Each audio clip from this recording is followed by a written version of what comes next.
폐막이 되었습니다.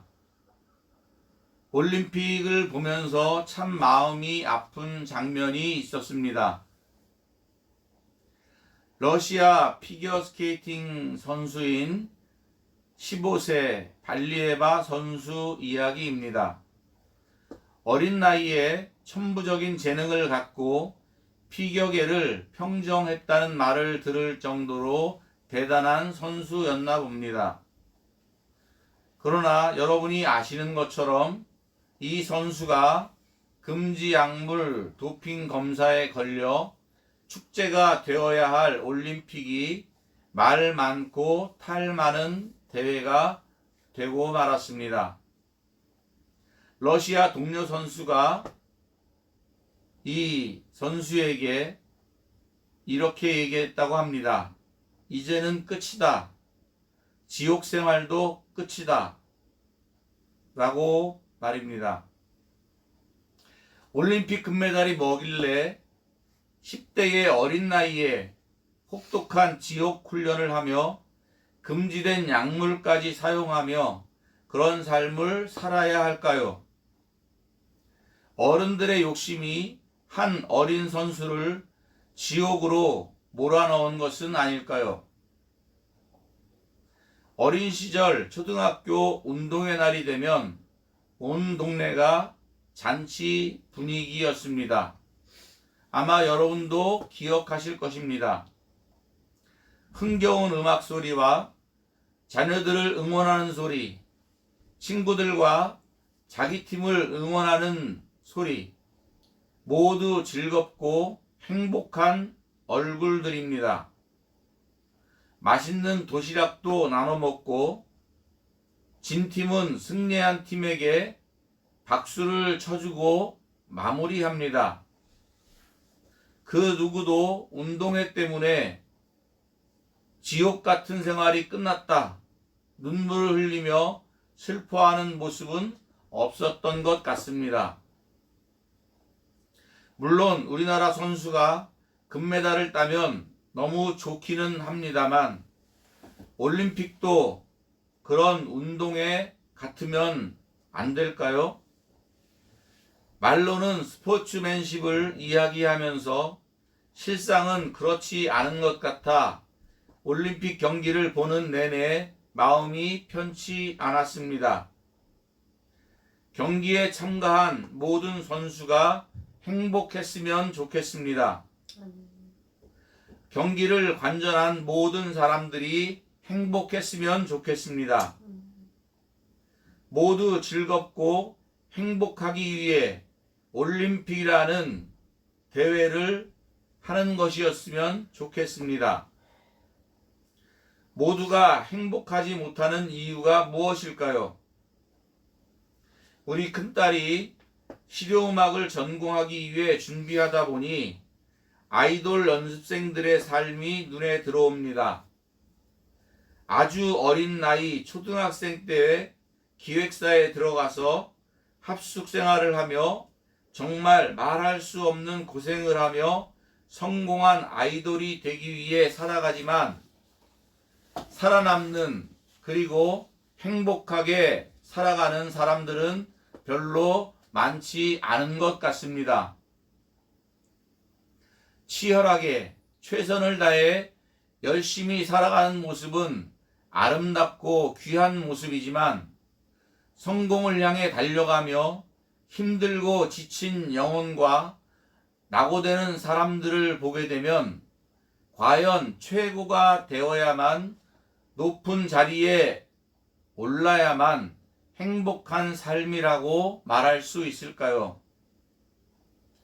사람들은 돈을 많이 벌면 행복할 거라 생각합니다. 그러나 돈을 아무리 많이 벌어도 행복을 보장할 수 없습니다. 로또 복권을 당첨받은 사람 중 불행해진 사람이 더 많다는 것은 잘 아실 것입니다.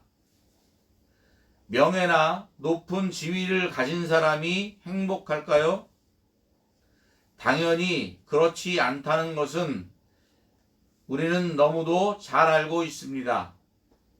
뉴스에 나오는 범죄자들 중 높은 지위나 신분을 가지고 있는 사람도 너무 많이 보게 됩니다. 최고의 권력을 가진 국회의원들이나 대통령들이라 도 별반 다르지 않습니다.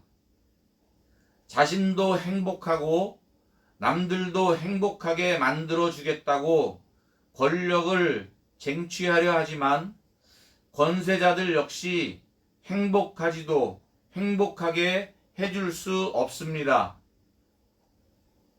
이름이 꽤 알려진 대형 교회의 젊은 목회자의 설교를 들으며 깜짝 놀랐습니다. 너무도 솔직하고 담대한 말씀에 공감을 했기 때문입니다.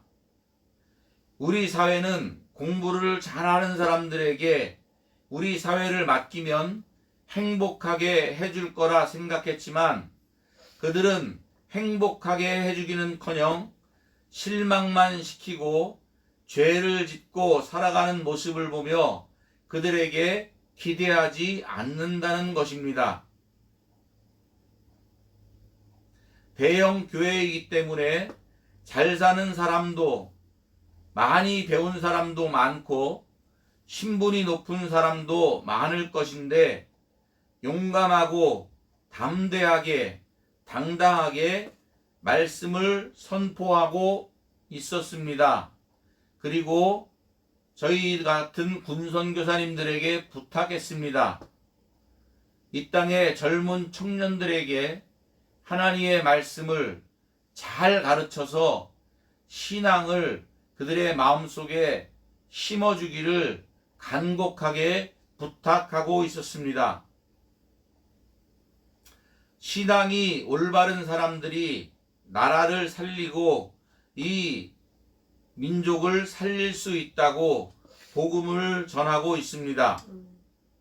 월남 이상재 선생은 불교 신자였지만 감옥에서 요한복음을 30번 이상 정독하다 진리를 알게 되고 기독교로 개종하고 나라를 살리는 길은 부활과 생명의 구세주를 믿고 청년들을 가르치는 데 집중하셨습니다. 오늘 말씀을 살펴보도록 하겠습니다. 오늘 PPT 준비가 잘 되지 않았습니다. 성경 말씀을 다 같이 찾아보도록 하겠습니다. 시편 119편 9절에서 10절까지의 말씀입니다. 다 같이 읽도록 하겠습니다. 시작. 청년이 무엇으로 그의 행실을 깨끗하게 하리이까? 내가 말씀만 지킬 따름이니이다. 내가 전심으로 주를 찾았사오니 주의 계명에서 떠나지 말게 하소서. 아멘.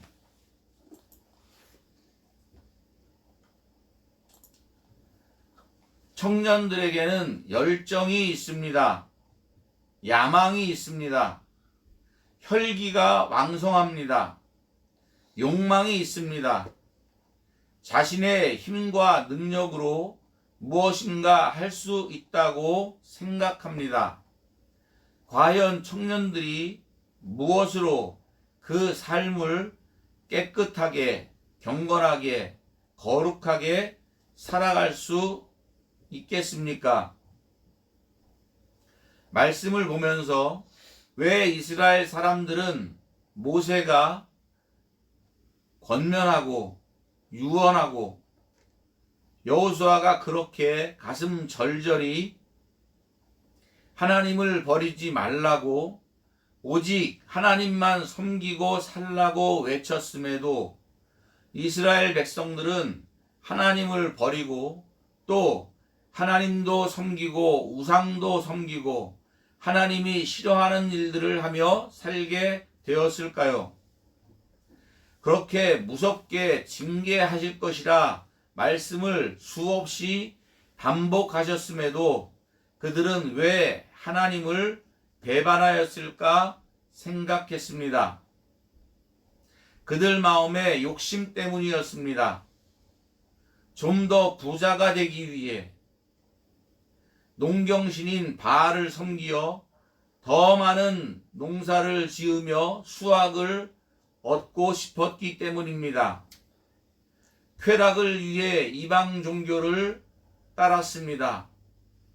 그리고 하나님의 말씀을 떠난 삶은 너무도 자유로웠습니다. 이스라엘 백성들의 욕심을 바로잡을 하나님의 말씀을 잃어버렸고 잊어버렸습니다. 이스라엘의 제사장과 왕들조차도 하나님의 말씀, 율법책이 어디에 있는지, 무엇이 기록되어 있는지조차 알지 못할 지경에 이르렀습니다. 요시야 왕이 성전을 수리하라 명하였을 때 성전 구석에 제사장 헬기야가 율법책을 발견하였습니다. 서기관 사반이 요시야 왕에게 하나님의 말씀을 읽어주었습니다. 사랑하는 용사 여러분, 성도 여러분, 여러분은 여러분의 성경책이 어디에 있는지 알고 계십니까? 그리고 그 말씀이 무슨 말씀으로 기록되어 있는지 알고 계십니까? 혹시 일주일에 한 번 성경책을 들고 교회에 나오진 않으십니까? 요새는 PPT로 보여주고 PPT에 다 말씀과 찬송이 있기 때문에 그것조차도 하지 않는 성도들이 너무나 많은 것 같습니다. 그 말씀을 들은 요시야 왕은 옷을 찢으며 회개하였습니다. 이스라엘이 하나님의 말씀을 따르지 않아 하나님의 진노를 받은 것을 깨닫고 백성들에게 하나님의 말씀을 가르치고 우상들을 부수고 불사르고 우상을 섬기게 한 제사장들을 폐하였습니다. 요시야 왕은 하나님께로 돌이키게 한 전에도 후에도 없는 왕이라 기록하고 있습니다. 그럼에도 불구하고 전 왕이었던 므낫세 왕의 행위가 너무도 악하여 하나님께서 그 진노를 돌이키지 않으셨다고 말씀하고 있습니다. 조상의 범죄함이 그 후손 대대에 이르기까지 미친다는 사실을 꼭 기억하기 바랍니다. 내가 하나님을 버리고 우상을 섬기고 하나님의 말씀을 떠나게 된다면 나만 하나님 앞에 징계를 받는 것이 아니라 내 자손 대대로 하나님의 진노를 받게 된다는 무서운 사실을 기억하고 우리의 삶을 하나님의 말씀으로 비추어 옳은 길을 걸어갈 수 있는 저와 여러분 되시기를 주님의 이름으로 축복합니다. 아멘. 시편 119편 1편과 2편 1절과 2절과 3절의 말씀을 다 같이 읽도록 하겠습니다. 놔두세요 그냥. 성경 말씀 찾아보도록 하겠습니다. 시편 119편 1절, 2절, 3절 다 같이 살펴보도록 하겠습니다. 다 같이 읽겠습니다. 시작. 행위가 온전하여 여호와의 율법을 따라 행하는 자들은 복이 있으며 여호와의 증거들을 지키고 전심으로 여호와를 구하는 자는 복이 있도다. 참으로 그들은 불의를 행하지 아니하고 주의 도를 행하는도다. 아멘. 사랑하는 성도 여러분, 이번 2022년에는 하나님의 말씀을 가까이 하고 그 말씀을 마음에 새기는 한 해가 되기를 바랍니다. 드라마 바이블이라는 하나님의 말씀을 듣고 있노라면 마치 하나님의 말씀이 내 영혼을 말씀으로 씻어주시는 은혜의 단비 같다는 생각이 듭니다. 하나님의 말씀으로 샤워를 하는 것 같은 느낌을 받습니다. 세상의 것들이 하나님의 말씀으로 씻기워지기를 간절히 바랍니다. 그리고 들려주신 하나님의 말씀을 온전히 지켜 행하는 자가 되길 원합니다. 13절, 14절의 말씀을 다시 한번 읽겠습니다. 성경을 찾아보시기 바랍니다. 13절, 14절 다 같이 읽겠습니다. 시작. 주의 입의 모든 규례들을 나의 입술로 선포하였으며 내가 모든 재물을 즐거워함 같이 주의 증거들의 도를 즐거워하였나이다. 아멘.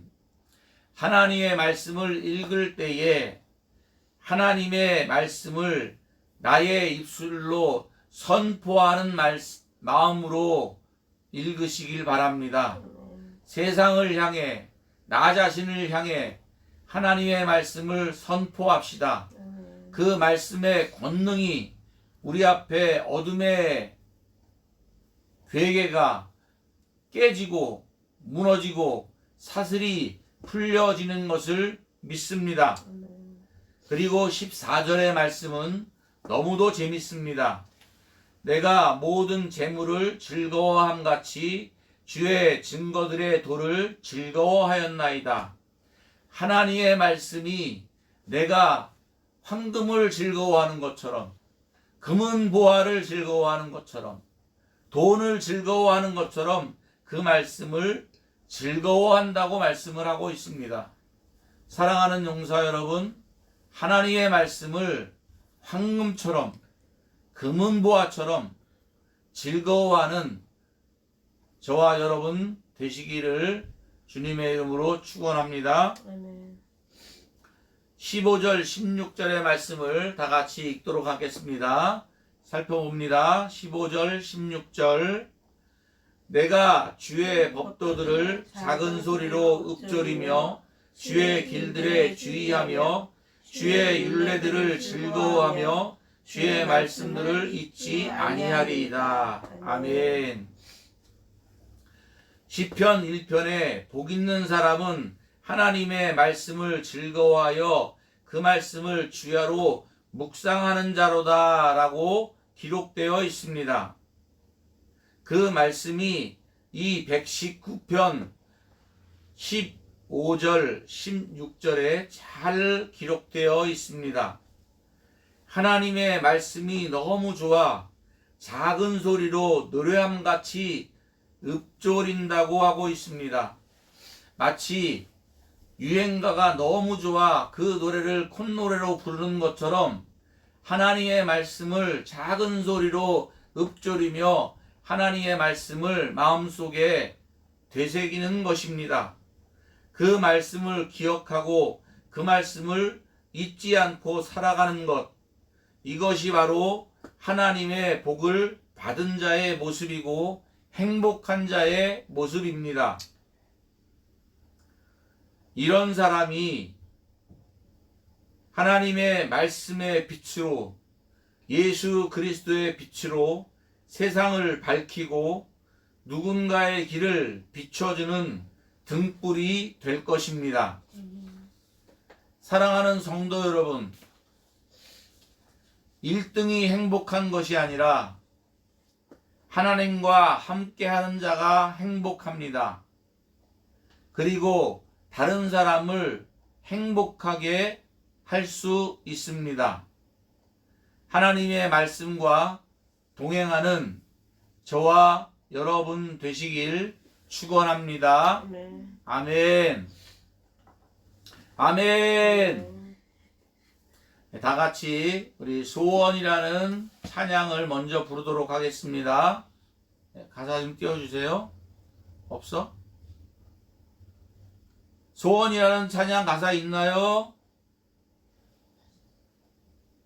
있으면 좀 표시 좀 해주세요. 없어? 네, 준비 좀 해주세요. 찾아야게. 여기 보여줘야지 아빠가 알지.